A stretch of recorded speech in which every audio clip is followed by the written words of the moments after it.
Hello students, नमस्कार। स्वागत है आप सभी का मेरे यूट्यूब चैनल श्री एकेडमी पर। हम लोग 10वीं क्लास की साइंस विज्ञान को कंटिन्यू कर रहे हैं।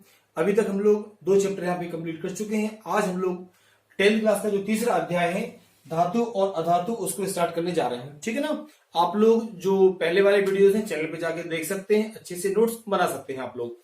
तो आज हम लोग यहाँ पे शुरू करने जा रहे हैं धातु और अधातु के बारे में। 9th क्लास में आप लोगों ने इसके बारे में काफी कुछ पढ़ा है। तो सबसे पहले हम ये समझते हैं कि धातु किसे कहते हैं। ठीक है ना, कि धातु या मेटल हम किसे कहेंगे। तो देखिएगा आप लोग, वे तत्व जो क्या करते हैं, इलेक्ट्रॉन त्यागते हैं। आपको धातु की परिभाषा समझना है अच्छे से कि धातु हम किसे कहेंगे। वे तत्व जो इलेक्ट्रॉन त्याग कर क्या करते हैं, धनायन बनाते हैं, धातु कहलाते हैं। इसके लिए आपको एक बात तो समझना जरूरी है। 9th क्लास में आपने आवर्त सारणी के बारे में पढ़ा होगा कि जो आधुनिक आवर्त सारणी है उसमें हम देखते हैं कि पूरे जो तत्व हैं उनको 4 ब्लॉक में डिवाइड किया गया है, जिसमें कि एस ब्लॉक, पी, डी और एफ ब्लॉक बनाए गए हैं। तो वहां पे आपने देखा होगा कि 7 आवर्त होते हैं और 18 क्या होते हैं, वहां पे वर्ग होते हैं। तो जो खड़ी लाइनें होती है उन्हें हम वर्ग कहते हैं। तब आपने देखा होगा कि जो 1 और 2 खड़ी लाइनें हैं, मतलब ये पहला और ये कौन सा है, दूसरा, तो इन्हें हम क्या बोलते हैं, वर्ग बोलते हैं या ग्रुप बोलते हैं। तो ये जो पहला और दूसरा ग्रुप होता है, इनमें जो भी तत्व होते हैं, जो एलिमेंट्स होते हैं, वो एस ब्लॉक के कहलाते हैं। और एस ब्लॉक के जितने भी तत्व होते हैं वो क्या होते हैं, वो धातु होते हैं। वो क्या होते हैं, धातु होते हैं। धातु क्यों होते हैं, क्योंकि धातु की परिभाषा क्या है कि वे तत्व जो इलेक्ट्रॉन त्याग कर धनायन बनाते हैं, क्या करते हैं, जो इलेक्ट्रॉन त्याग कर धनायन बनाते हैं वो धातु कहलाते हैं।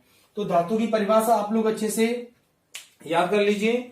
धातु की परिभाषा क्या होगी स्टूडेंट्स, वे तत्व जो इलेक्ट्रॉन त्याग कर धनायन बनाते हैं क्या कहलाएंगे, धातु कहलाते हैं। अब हम पढ़ने वाले हैं धातुओं के भौतिक गुण, कि धातुओं के भौतिक गुण कौन कौन से होते हैं। तो देखिए हम एक एक करके देखते हैं। सबसे पहले हम बात करेंगे चमक की। किसकी बात करेंगे हम स्टूडेंट्स, यहाँ पे हम बात करेंगे चमक की। सबसे पहले देखेंगे धातुओं की सतह जो होती है वो कैसी होती है, चमकदार होती है। आपको याद रखना कि धातुएं कैसी होती है, धातुएं चमकदार होती है। आपको अच्छे से याद रख लेना है। ठीक है, धातुओं की सतह चमकदार होती है, जैसे कि मान लीजिए सोना, चांदी, तांबा आदि। ठीक है, ये सब कैसे होती है, ये धातुएं और कैसी होती है, चमकदार। तो धातुओं का जो पहला गुण है वो कौन सा हुआ, धातुएं चमकदार होती हैं। सेकंड की बात करेंगे, कठोर, रिजिड होते हैं। कैसे होते हैं, बहुत ज्यादा हार्ड होते हैं, कठोर होते हैं। धातुएं सामान्यतः कठोर होती हैं, जैसे कि मान लीजिए लोहा, तांबा, ये कैसे होते हैं, कठोर होते हैं। लेकिन आपको ध्यान रखना कि लिथियम, सोडियम और पोटेशियम, लिथियम, सोडियम और पोटेशियम ये धातु होते हुए भी कैसे होते हैं, मुलायम होते हैं। आप लोगों को अच्छे से इसको भी याद रखना है। हम धातुओं के 2 गुण पढ़ चुके हैं। कौन कौन से, पहला धातुएं चमकदार होती हैं, फिर हमने सेकंड कौन सा पढ़ा, धातुएं कैसी होती हैं, कठोर होती हैं। नंबर 3 देखते हैं अवस्था। हम अवस्था में ये देखेंगे ये ठोस होती हैं, द्रव होती हैं कि गैस होती हैं। तो कमरे का जो रूम टेम्परेचर होता है उस पर ये कैसे होते हैं, ये ठोस होते हैं। धातुएं कैसी होती हैं, ठोस होती हैं। लोहा, चांदी, तांबा ये सब कैसे हैं, ये ठोस होते हैं। अब यहाँ पे आपको याद रखना है कि जो मरकरी है, ठीक है, जिसका सिंबल Hg होता है, ऐसे हम पारा भी बोलते हैं। क्या बोलते हैं, पारा। तो एक क्वेश्चन भी आता है परीक्षा में, ध्यान रखना कि एकमात्र धातु कौन सी है जो द्रव अवस्था में होती है, तो वो पारा है। कौन सी है स्टूडेंट्स, वो पारा है। तो आप इसको भी याद रखिएगा कि मरकरी जो Hg होती है वो द्रव अवस्था में होती है। बाकी सभी धातुएं कैसी होती हैं, ठोस होती हैं। अगला देखेंगे आघात वर्धनीयता। आघात वर्धनीयता का मतलब क्या होता है, देखिए धातुओं को पीटकर पतली चादरों में परिवर्तित किया जा सकता है, इसे हम बोलते हैं आघात वर्धनीयता। आघात वर्धनीयता का मतलब होता है उस पे आघात करना। क्या करना, उस पे आघात करना, उसको ठोकना। तो ये आपको अच्छे से समझना। आघात वर्धनीयता होती है धातुओं में।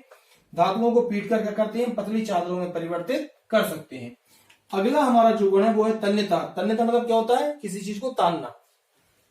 धातुओं से को उनके तान की क्या कर सकते हैं, धातुओं से उनके पतले तार भी बनाए जा सकते हैं। जैसे आपने देखा होगा एल्यूमिनियम के तार, तांबे के तार वगैरह बनते हैं। तो ये क्या होता है, यह गुण कहलाता है तन्यता। अगले हम बात करेंगे विद्युत एवं ऊष्मा के चालक होते हैं, सुचालक होते हैं। मतलब इनमें से जो है विद्युत धारा का प्रवाह आसानी से हो जाता है। तो देखेंगे सामान्यतः जितनी भी धातुएं होती हैं वो कैसी होती है, विद्युत तथा ऊष्मा के सुचालक होते हैं। ठीक है, उनके गुड कंडक्टर होते हैं। लेकिन याद रखिए जो सीसा होता है लेड, और ये जो पारा है ये विद्युत के कैसे होते हैं, कुचालक होते हैं। हम बात करेंगे अब घनत्व की। यहां से आप अच्छे से रखिए, डेंसिटी की बात कर रहे हैं हम लोग। तो धातुओं का घनत्व कैसा होता है? धातुओं का जो घनत्व है वो अधिक होता है, लेकिन सोडियम और जो पोटेशियम है इनका घनत्व कैसा होता है? इनका घनत्व कम होता है। और देखिए हम बात करेंगे ध्वनिक, जो ध्वनि उत्पन्न करते हैं। धातुएं किसी कठोर सतह से अगर टकराती हैं तो टकराने पर क्या करती हैं? ये आवाज उत्पन्न करती हैं। जैसे स्कूलों में आपने देखा होगा, लोहा क्या है? धातु, लोहे की घंटियां बजी रहती हैं। जब उनको हम एक दूसरे से टकराते तो टन टन की आवाज आती है, या किसी चीज की जो हेड टेल करते खन्न की आवाज आती है। तो ये ध्वनि भी उत्पन्न करते हैं। हम एक गुण और देख सकते हैं धातुओं का, कि ऑक्साइड की बात करेंगे हम। किसकी बात करेंगे? हम ऑक्साइड की बात करेंगे। तो आप देख सकते हैं जो धातुओं के ऑक्साइड होते हैं, ठीक ना, क्या है? जो धातुओं के ऑक्साइड होते हैं उनकी प्रकृति आप लिख सकते हैं, धातुओं के ऑक्साइड क्षारीय प्रकृति के होते हैं। कैसे होते हैं? क्षारीय प्रकृति के होते हैं। क्षारीय प्रकृति के होते हैं। तो देखिए हमने सबसे पहले अभी क्या पढ़ा? धातुओं की परिभाषा। धातु क्या होती है? वे तत्व जो इलेक्ट्रॉन दान करके धनायन बना लेते हैं, धातु कहलाते हैं। धातुओं के बहुत सारे भौतिक गुण हमने पढ़े। कौन कौन से? चमकदार होती हैं, इनमें कठोर होते हैं, ये इनकी अवस्था जो है वो ठोस होती है, आघातवर्धनी होते हैं, तन्यता होती है, विद्युत एवं ऊष्मा के कैसे होते हैं? ये सुचालक होते हैं। इनका घनत्व कैसा होता है? अधिक होता है, यह ध्वनिक होते हैं। और इनके जो ऑक्साइड हैं वो आप लोगों को ध्यान रखना है, इनके ऑक्साइड कैसे होते हैं? इनके ऑक्साइड होते हैं क्षारीय। ये आप लोगों को ध्यान रखना है, ठीक है। तो ये हमने अभी पढ़ा धातुओं के भौतिक गुण। अब हम पढ़ेंगे अधातुओं के भौतिक गुण। अब हम पढ़ेंगे अधातुओं के बारे में। तो अधातु के बारे में देखेंगे हम लोग। धातु के बारे में हमने क्या पढ़ा था कि बे तत्व जो क्या करते हैं? इलेक्ट्रॉन दान करके क्या करेंगे? वो धनायन बनाते हैं। लेकिन अधातु जब हम पढ़ेंगे तो बे तत्व जो क्या करेंगे? इलेक्ट्रॉन ग्रहण करेंगे। उसका जस्ट अपोजिट होता है, आपको ध्यान रखना है। तो वे तत्व जो इलेक्ट्रॉन ग्रहण कर क्या बनाएंगे? ऋणायन बनाते हैं, अधातु कहलाते हैं। इसके पहले हमने धातु के बारे में पढ़ा था। धातु क्या करती है? इलेक्ट्रॉनों को दान करती है, जबकि अधातु क्या करती है? ग्रहण करती है। धातु धनायन बनाती है, जबकि अधातु क्या बनाएगी? ऋणायन बनाती है। और ये क्या कहलाएंगे? अधातु कहलाते हैं। तो धातुओं के जो गुण होते हैं उनके जस्ट अपोजिट किसके गुण होते हैं? अधातुओं के होते हैं। तो पढ़ते हैं। पहला गुण है अधातुओं का कौन सा? चमक। देखिए यहां से हमने देखा था, अधातु है, आपको ध्यान रखना है। धातुओं की सतह चमकदार होती है, लेकिन जो अधातु है आपको ध्यान रखना है, अधातुओं की सतह चमकदार नहीं होती। इसको आपको अच्छे से याद रखना है।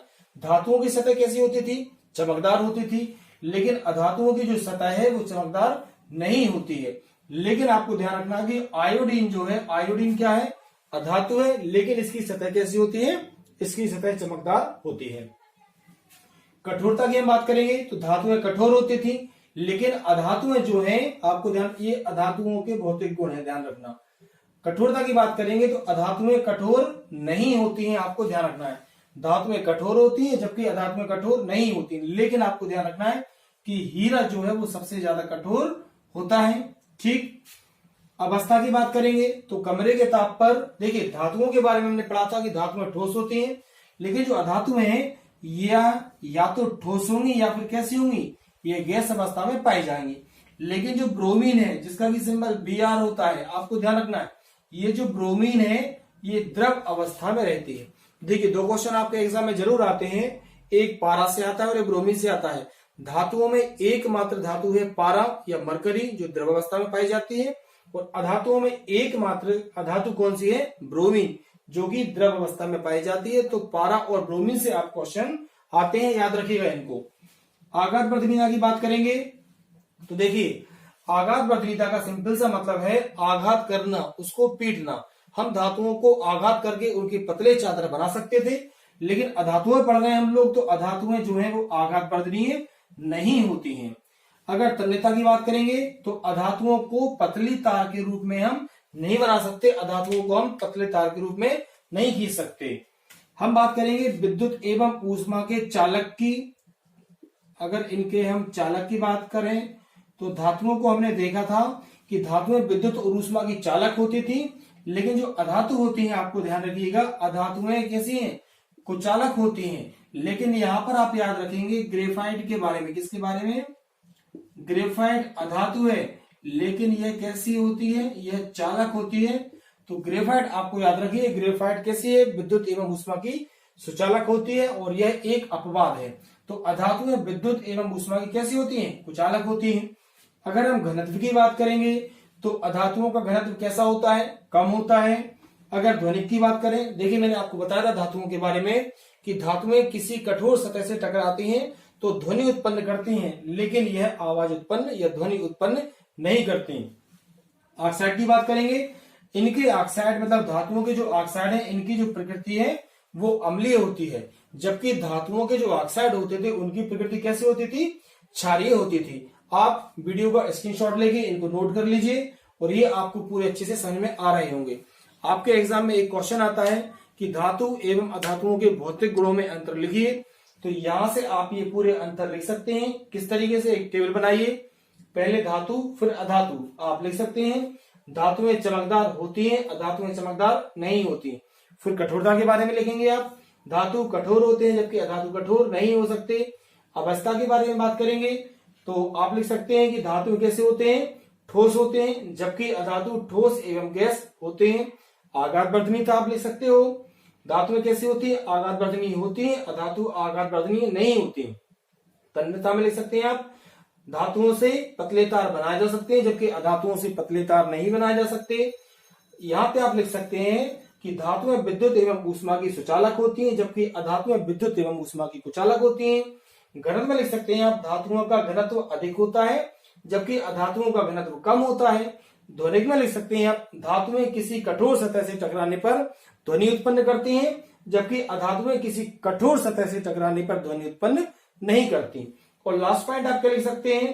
धातुएं लिखेंगे आप कि धातुओं के ऑक्साइड की प्रकृति क्षारीय होती है जबकि अधातुओं के ऑक्साइड की प्रकृति अम्लीय होती है। तो उम्मीद करूंगा कि आप लोगों को ये पूरा समझ में आ गया होगा अच्छे से। ठीक है, जिन भी बच्चों ने मेरे चैनल को सब्सक्राइब नहीं किया वो चैनल को जरूर सब्सक्राइब करें, और वीडियो को ज्यादा से ज्यादा लाइक कीजिए, शेयर कीजिए। धन्यवाद।